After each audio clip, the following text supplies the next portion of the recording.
Kali ini gua mau bocorin resep rahasia pada settingan video ST Media. So buat kalian yang kepo bagaimana kita nyeting video di kamera kita, silahkan menyimak video ini.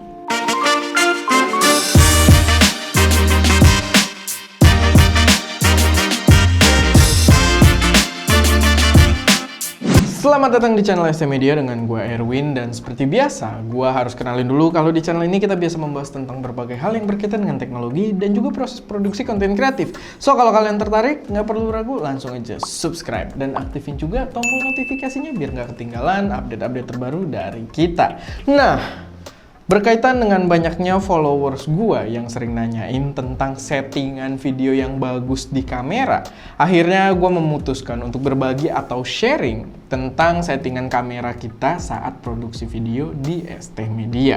Tujuannya udah pasti biar menjadi pembelajaran buat kalian yang mungkin masih terjebak di rumah saat masa-masa physical distancing ini. Dan gua harap bisa berguna buat mengimprove kualitas video kalian ke depannya. Tapi biar kalian paham secara menyeluruh tentang settingan apa aja yang membuat video kalian akan terlihat bagus, gua harap kalian bisa menyimak video ini secara komplit biar nggak separuh-separuh pahamnya.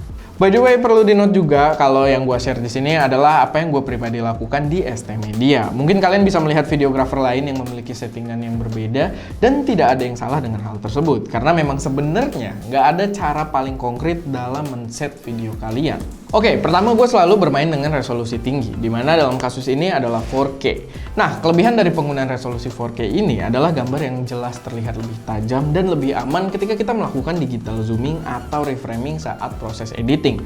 Tapi sebenarnya benefit utama gue dari resolusi 4K ini bukan cuma soal reframing aja. Gue pun tetap mendeliver konten gue dalam resolusi 4K, dan di sini banyak sebenarnya yang kontra dengan ST Media. Karena gue setuju kalau 90% lebih penonton ST Media itu nggak nonton dalam resolusi 4K. Lalu kenapa sih ST tetap batu upload video di resolusi 4K? Jawabannya selain buat gengsi-gengsian, karena kita adalah reviewer teknologi dan juga kamera. Sebenarnya ketika kita mengupload video 4K, itu menyelamatkan video kita dari kompresi YouTube yang kejam. Percaya atau enggak, yang diupload dalam resolusi Full HD itu dikompres oleh YouTube sehingga kualitasnya akan sangat berkurang. Berbeda dengan video-video ST yang diupload di resolusi 4K. So, walaupun kalian nonton video kita di resolusi Full HD atau HD, gambarnya akan tetap lebih renyah dibandingkan video-video Full HD lain yang ada di YouTube. Dan ini bukan self-claim aja ya, udah terbukti pada komen-komen kalian pada video-video kita terdahulu. Dimana video terasa jernih walaupun ditonton pada resolusi yang cukup rendah.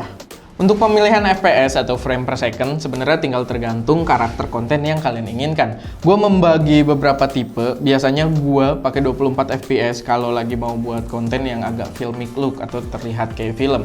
Yang terlihat cukup realistis dan cocok untuk konten-konten bersifat naratif, kayak film. Sedangkan konten utama ST sendiri biasanya pakai 30 FPS biar terlihat agak halus dan mewah. Dan 60 FPS kalau kalian adalah tech and gadget reviewer yang mau konten kalian terlihat sangat mulus dan mewah banget ala-ala MKBHD. Nah, selanjutnya adalah settingan bitrate. Ini sih agak kompleks ya dan cuma bisa dilakukan pada kamera tertentu aja. Tapi yang jelas di Fujifilm X-T3 gua akan menggunakan bitrate terendah saat membuat video di ruangan dan kameranya stay on tripod kayak video yang kalian lihat sekarang. Karena menurut gua akan sia-sia juga kalau dengan background yang statis kayak begini, dimana backgroundnya diem aja tapi menggunakan bitrate yang tinggi. Ekstra data yang diberikan jadi sia-sia menurut gua. Padahal kan framing backgroundnya juga nggak berubah-berubah dan kualitas nggak akan terpengaruh juga dengan bitrate yang rendah. Biasanya gua baru akan memilih bitrate yang agak tinggi kalau shootnya banyak bergerak, tidak statis di tripod, dan overall gambar pada frame yang selalu berubah-ubah. Selanjutnya masalah segitiga exposure. Kita mulai dari shutter dulu. Seperti biasa gua akan selalu berusaha untuk mengikuti rule di mana nilai shutter adalah 2 kali nilai FPS agar menghasilkan karakter motion blur yang cukup natural. Jadi karena FPS utama ST adalah 30p atau 30 frame per second, gue berusaha untuk menggunakan shutter 1/60. Tapi nggak perlu terlalu strict juga. Biasanya gue pakai shutter 1/50 atau 1/80 juga masih oke dan nggak terlalu kelihatan perbedaannya, asal jangan terlalu jauh aja. Untuk ISO pastinya usahakan serendah mungkin, tapi karena menyesuaikan dengan exposure sekitar kalian juga, gue biasanya memberlakukan batasan aja. Selama produksi, gue memberlakukan ISO itu maksimal berada di angka 1600. Di atas itu resiko noise akan cukup besar. Selanjutnya aperture atau bukaan pada lensa. Nah, gue selalu prefer pada bukaan yang cukup besar untuk mendapatkan background yang cukup bokeh. Ini cukup membantu juga kalau kalian shoot low light karena dapat memperbesar intensitas cahaya yang diterima oleh kamera. Tapi kalau kalian shoot outdoor di siang hari, ini malah akan membuat gambar kalian overexpose dan disitulah peran dari ND filter untuk mengurangi intensitas cahaya yang masuk, tapi kita tetap dapat kontrol penuh atas segitiga exposure kita di kondisi cahaya yang terang kayak siang hari. Selanjutnya adalah audio. Biasanya audio level juga gua set secara manual. Kalau pakai mic eksternal, biasanya gue akan gedein power dari si mic-nya dan sebisa mungkin mengurangi gain level dari kameranya. Tapi ini hanya berlaku pada mic eksternal yang pakai baterai sendiri ya, karena ini butuh power lebih dari si mic-nya. Tujuan gue set kayak gini adalah agar audio yang dihasilkan nggak terlalu bergantung pada power dari preamp bawaan kameranya dan biasanya menghasilkan audio yang lebih baik. Soalnya preamp pada kamera kalau dipaksain agak tinggi itu lebih riskan memberikan noise pada audio kita.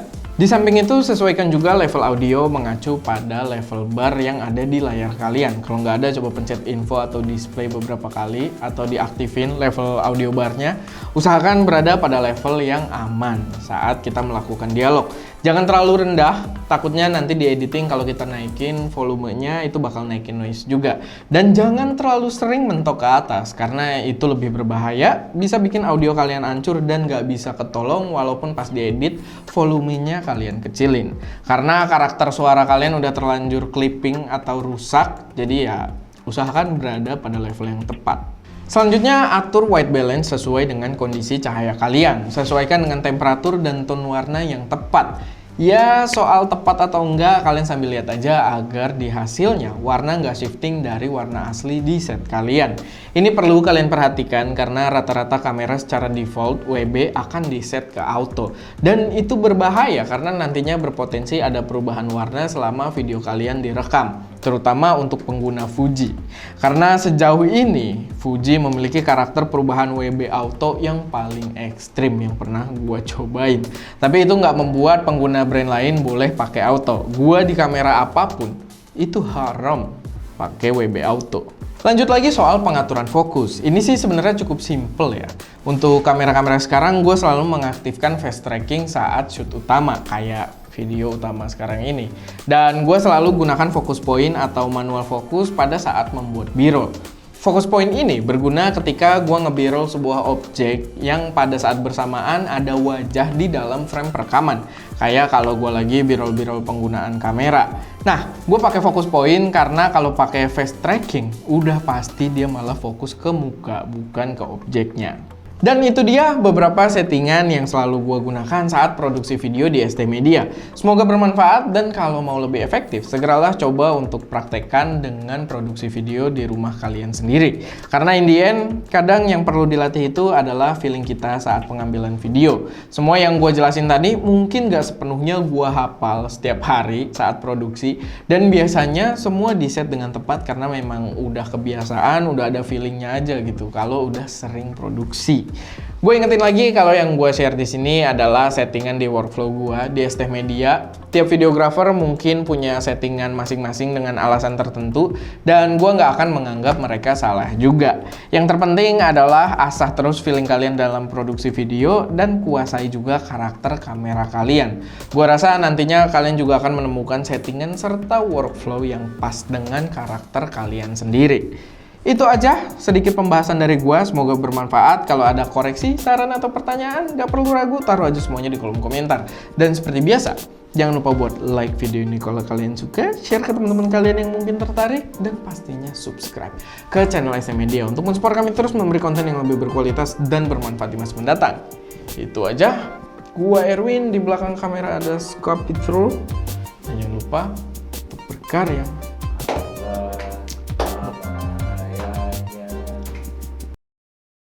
Jawabannya selain buat gengsi-gengsian, karena kita adalah reviewer teknologi dan juga kamera, sebenarnya